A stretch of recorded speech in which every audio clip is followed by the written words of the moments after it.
During Catherine de' Medici's childhood, her hometown had rebelled against her, the city of Florence rising up against the supposed tyranny of the Medici. Catherine, being the lone legitimate survivor within the walls, was taken captive. She was sent to a series of multiple convents, 2 of which were cruel, and one which she would be connected to for the rest of her life, often donating money and essentially becoming a patron of it.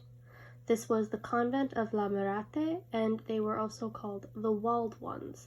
They stood within their walls, and once you entered the convent and swore your vows, you did not leave, all except the little Catherine. Catherine had been sent there as they were friends of the Medici, and it was considered a safe place for her to be. However, when Pope Clement had asked Charles V, Holy Roman Emperor, to invade the city of Florence to retake it for him, the people decided that they must remove Catherine from her safe haven. A man named Aldobrandini was charged with extracting her. However, Catherine would not go silently. She ended up, a girl of only 11, cutting off all of her hair and donning a nun's habit. She announced to everyone that she was a bride of Christ and she refused to go.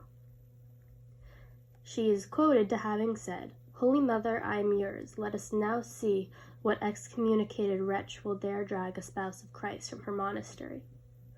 She refused to change out of her nun's habit, and Albertini brought her through the small streets riding on a donkey. She was heckled at, and she had things thrown towards her as she was sent to the convent of St. Lucia. This convent was the convent in which she had started her captivity 3 years earlier. However, it is of note that Aldobrandini is not a villain in this story. In fact, it is because of his goodwill that Catherine was not lowered naked in a basket in front of the city walls, and thus killed by her own allies, or that they would leave the 11-year-old girl in a military brothel. These were the suggestions of the Florentine people to get rid of Catherine, and it was Albertini who decided that no, they should not harm the young girl. Remembering his kindness, she would go on to protect him.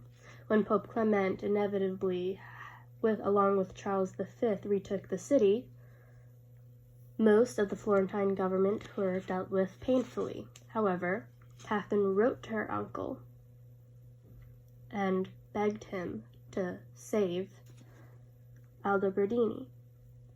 Because of his kindness towards her, she saved his life. As said in the biography of Catherine de' Medici by Leone Frida, she never forgot a kindness any more than she forgave a disservice. Overall, though suffering a painful childhood, it could be assumed that once Catherine entered the prestigious world of France, the monarchy, being a duchess, then being the Dauphine, and then finally being queen, she would have forgotten of her tragic childhood, at least for a little, or simply suppressed it. However, as it is written, at the Mirate, the Catherine of the Wars of Religion were formed, and that it was here, at this very convent, that she learned the traditions and ceremonies of the church which she had always shown reverence in.